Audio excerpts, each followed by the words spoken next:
ఎక్కిళ్ళొచ్చినప్పుడు లోపల ఏం జరుగుతుందో ఎప్పుడైనా ఆలోచించారా? బయటికి కేవలం శబ్దం మాత్రమే వినిపిస్తుంది.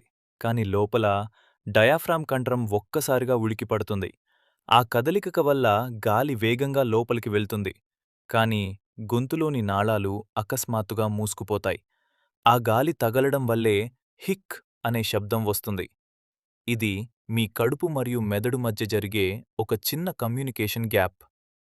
దీర్ఘంగా శ్వాస తీసుకోండి. ఆ లయ మళ్ళీ మారుతుంది.